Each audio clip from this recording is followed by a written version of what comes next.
For we are members of His body, of His flesh, and of His bones. For this cause shall a man leave his father and mother, and shall be joined unto his wife, and they two shall be one flesh. This is a great mystery, but I speak concerning Christ and the church. What a beautiful picture God draws for us today.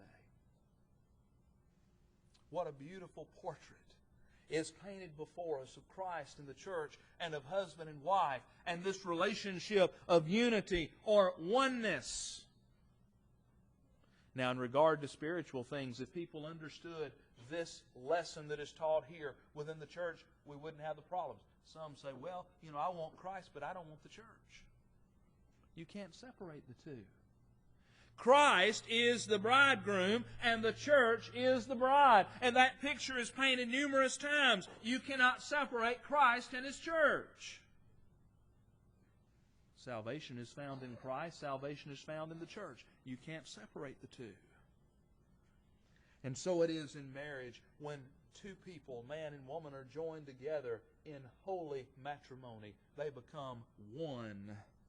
They become one in their mutual self-giving. In 1 Corinthians 7, Paul has a great deal by inspiration to say here concerning the marriage relationship. But notice with me just verse 4. The wife hath not power of her own body, but the husband, and likewise also the husband hath not power of his own body, but the wife. In asking our mate to give everything, we in return must be willing to give everything. It's a two-way street. We are one in our material possessions. In 1 Peter chapter 3 and verse 7, likewise ye husbands, dwell with them, our wives, according to knowledge, giving honor unto the wife as unto the weaker vessel, and as being heirs together of the grace of life, that your prayers be not hindered. Husband and wife, as we journey through life, we understand that everything becomes ours. One of the problems that exist and that I see among couples today, when there are problems in the home and family, it's because of selfishness.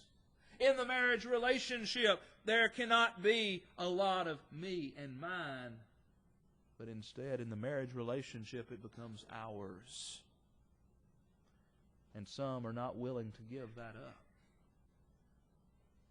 That's the first indication that there's going to be problems in making the home and family as God would have it to be. You see, we need to understand that the world's goods are no longer his or hers, but they're ours. The wedded pair must be one in their devotion to God. You see, unity in spiritual matters can make happiness in the marriage. Now, I realize there are some marriages where people find happiness outside of Christ and outside of being faithful Christians, but that's the exception and not the rule. A recipe for a happy home and a successful godly marriage is two people who love one another, and more importantly, who love God. And did you notice the order? We love one another, but our priority is our love for God.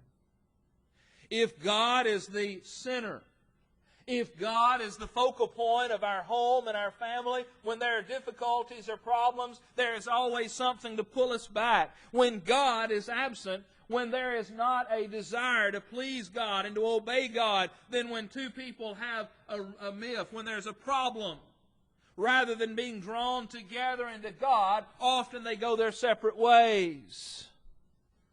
This is why so many marriages today are unsuccessful, because God is left out of the picture. In illustrating marriage, I often like to use something very simple, and that is a triangle. And on the lower two angles, we find husband and wife, male and female. And then at the very top, we must have God, we must have Christ, if that marriage is to be whole and complete.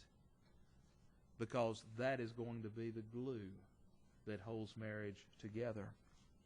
When man and woman are truly married to each other, and truly married to Christ, then there's every reason for the union that God has created to create happiness and to create success. But then also, in Matthew 19, Jesus makes a very important point in verse 6. He says there, "What therefore God hath joined together, let not man put asunder." God never intended for marriage to be a temporary relationship. Some have the idea, well, I'll get married, and if it doesn't work, there's a recipe for failure right there. When we use that kind of thinking, even though we may not say it, when we have that in the back of our mind, when we enter into the relationship, if it doesn't work, I'll simply divorce and get someone else, then that marriage is likely going to fail. What therefore God hath joined together, let not man put asunder.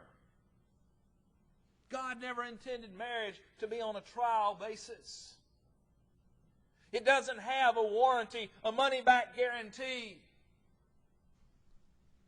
Look at Romans chapter 7, if you will. In Romans chapter 7, again, we find God using the marriage relationship to make a very important point. Beginning with verse 1 and reading through verse 3.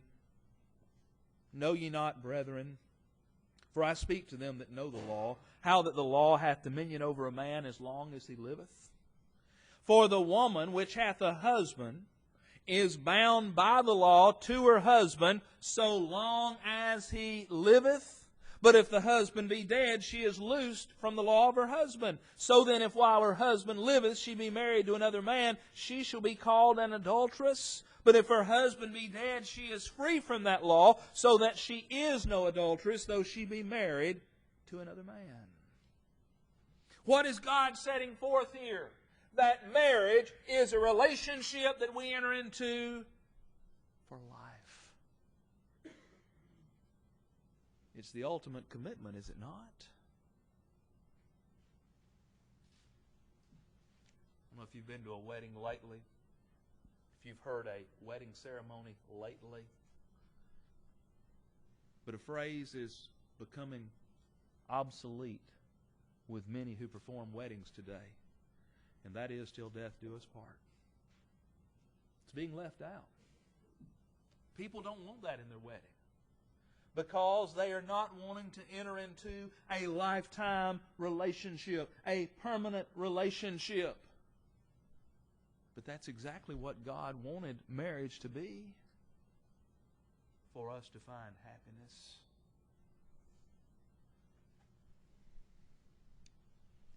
The exception is fornication, marital unfaithfulness.